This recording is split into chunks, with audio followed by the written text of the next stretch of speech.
quite by accident. It seems that practically all of my genealogical research concerns the I. Petro side of my family. That's not fair. I've actually got two sides, just like everyone else. So I decided to devote some effort to try to even things out. The Castelluccis came from Foiano di Valfortore, and the Pontecorvos from Orsara di Puglia, which is nearby. They all came bracketed around the year 1900. I thought that a good start to this story would be at the end, or in other words, at the family gravesite.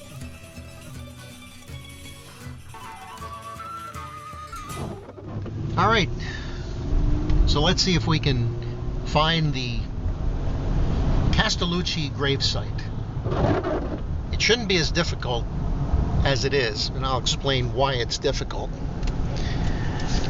But we're coming up to Holy Savior Cemetery in Bethlehem.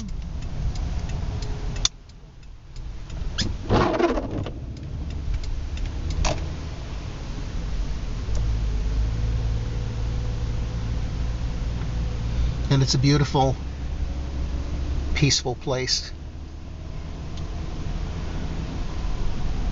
And it's been a long time since I got to see the Castellucci site.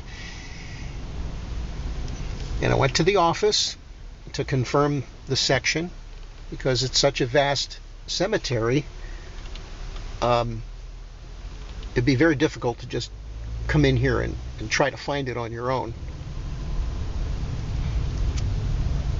So we confirmed that it's section 28. The only problem is, of all the sections here, section 28 is the only one that doesn't seem to have one of those little green markers. For example,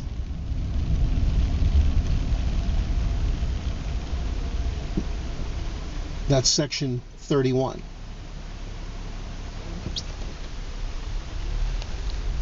But wouldn't you know it, my grandparents' section doesn't have a marker. But through process of elimination and remembering something from when I was a little boy, it wasn't far from the I. Petro gravesite.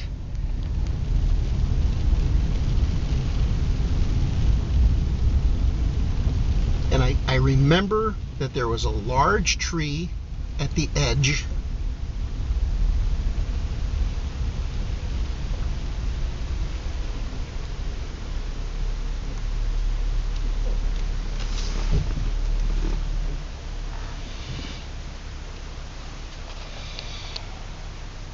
And there was a marker that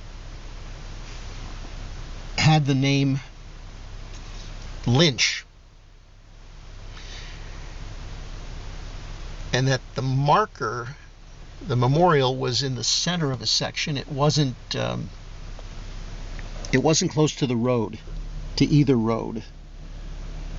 And I do remember it was an impressive memorial, on the kind of tall. And also there was a large tree nearby.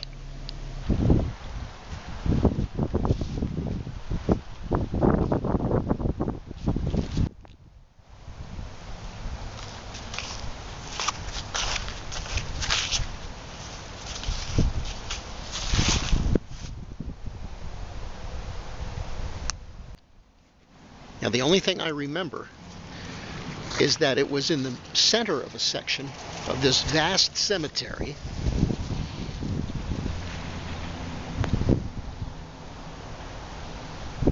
Not near a road. And I remember it being near a large tree.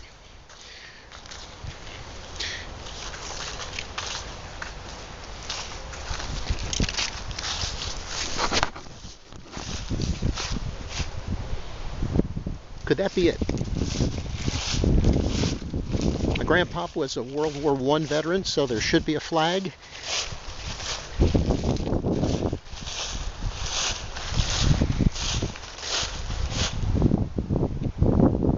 3. We're in the middle of this section. And there's a very prominent stone that says Carmine Pontecorvo, who died way back in 1931, 90 years ago. And Lucia Pontecorvo, who died in 1967. That was my maternal great-grandmother. So they established this fine-looking, impressive stone. And then right below it, my grandmother, my mother's mother, Angeline Castellucci,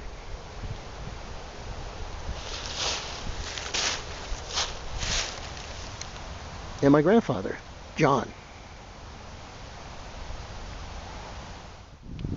And off to one side, my Aunt Betty, Betty Vallone, her husband Russell, Uncle Russ.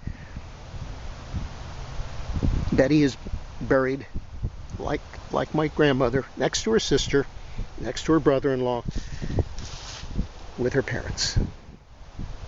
So I really did want to come here in November of the year 2020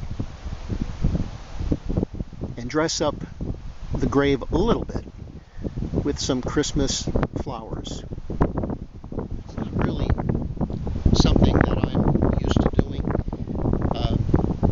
but now I feel an obligation to do it because it's certainly something that my dad used to do. He accepted the responsibility and he was religious about it. So now that he's gone, someone's got to do it. And I guess I'm that person.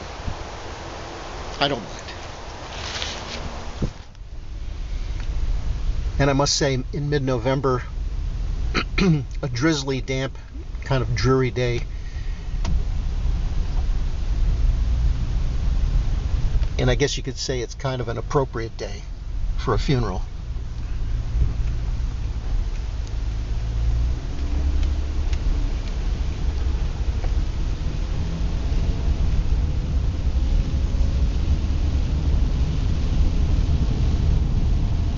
If there is such a thing as an appropriate day for a funeral. Well, check out the I Am Petro stone, which I know is right here.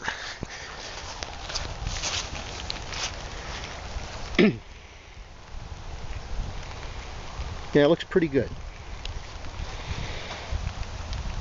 My dad's parents, Michael, Concetta, my grandparents, my mom, and my dad. My dad made me promise that they would follow through with his service marker, which we see there. It's a fine looking marker showing his service in the Air Force in Korea.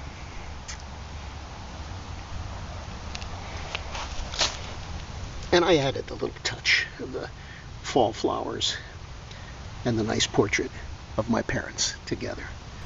Together forever.